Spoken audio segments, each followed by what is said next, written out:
Good afternoon, everybody. Welcome to beautiful Cleveland, Ohio. My name is Garen Wright, president of the SNOBs, the Society of Northeast Ohio Brewers. Today, this May 10th, 2008, we're here to celebrate Big Brew. We're going to go inside the building in just a moment and see what all of our local homebrewers have brought to the table. I know it's going to be a long day because we have to brew 187 5-gallon batches. Let's see what's brewing.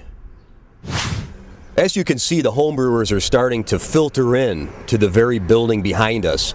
In the 1930s, this was home of industrial rayon, where they made rayon silk stockings for women. Soon we will be inside the building, the ancient, archaic building, where our homebrewers will again brew 187 5-gallon batches. Let's see what's going on. Okay. Okay, now you can go. Okay, with me right now is one of my fellow homebrewers, Mike Antolchik, and we put all of the homebrewers in charge of specific needs for the ESB that we are brewing. Mike, you were in charge of the Burton water salts and the gypsum. Did you find those ingredients? Well, they were out, but I have a backup plan. Where did you go to get the ingredients? Well, Walgreens was out, so went to Home Depot, and there's a little shack down the road. Okay, and so you do have a backup plan? Yeah, I do. Okay, so we'll get to see your backup plan in approximately 25-30 minutes. Yeah. Excellent work. All right. Thank you. Well, here we are. We're ready to go inside the building. I would say probably 50 to 75% of the homebrewers are already here. We're having a little bit of a problem with people finding the building. For many, this is the first time they've been to the facility. Everybody's pumped up. Recipe ingredients are starting to come in. People are starting to heat up their mash water. We're hooking up the gigantic fermenter as we speak. Again, 187 5-gallon batches need to be completed today, this May 10th, 2008. Let's go.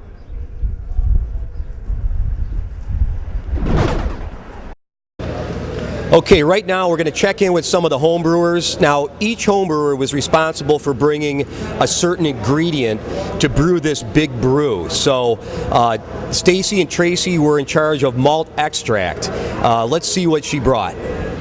Stacy, did you get the syrups that we were asking for? Didn't find them? We couldn't find them. Walmart was out. Walmart was out? So we didn't know what to do. We went to the next best thing. And what did you bring? Well, we've got dots. Okay. Yeah. Gummy bears. High in sugar. And my personal favorite, circus peanuts. Okay.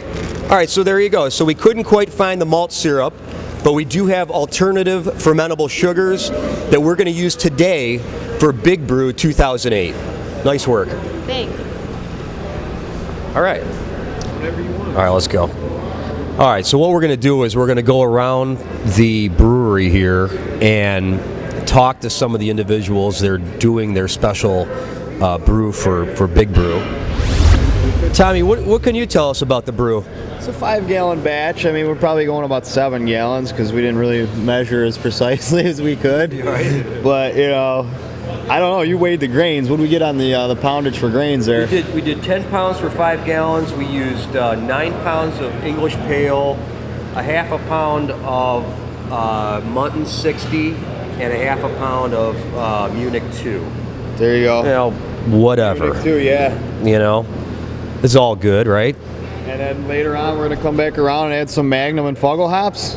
Magnum Is that how this is working That's for right. us? Yeah. We're going to finish it with Fuggles, and we're going to ferment it with London One of the, ESB. mainstay characteristics of any ESB, the Fuggle hops. Fuggles, Goldings, you know, right now, you know, the hops are in shortage, so we're using what we can. I know we got some folks that they're using Columbus, Oroica, and some other folks that are using Zeus, which is another good choice for an English ESB. And you're brewing over there too? Yeah, I've got a big batch going too. I'm not brewing an ESB, I'm actually brewing a Kolsch. That'll be on up at the engine soon? Yeah, I'll be on in probably another 2 days, I imagine. Excellent. Excellent. Thank you, guys. We're going to move on to some other groups. Yeah, there's a lot going on here. You can do this for about $25. You'll get 2 cases of beer out of it or more. And that's it. We're showing the opposite end of what they're doing. Very advanced brewing, and we're showing that you can do very basic brewing. In fact, we did this over here, this fancy contraption. We brewed on a electric burner. So I'm simulating that if you were in your kitchen and you had a electric stove, or even if you had gas, you can do right in this in a small pot, and you can brew a batch of beer. These are sold in all different styles. You could brew a porter, a stout, a pale ale, a blonde, a Corona style, a Heineken style. So everything from that can, you can brew on a little burner like this in your kitchen with an ice bath. You can make beer. And you can make beer in an apartment. You can make a beer in a small condo. You can make it in your RV.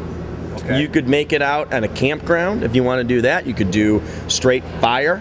We could have got a fire. Maybe we should have done that. Maybe we should have done a fire and then put the pot on that. You can make beer anywhere. This is the product that they use on the aircraft carriers for the U.S. military. Okay. They brew this style right here because they're in confined spaces. Can you make beer on a school bus? You could make beer on a school bus provided you can provide heat. Okay. Okay. You need heat. Okay. So if you can hook one of these up on a school bus, Right. you can make it on a space shuttle, provided you can provide heat. Can you make this kit in a taxi cab?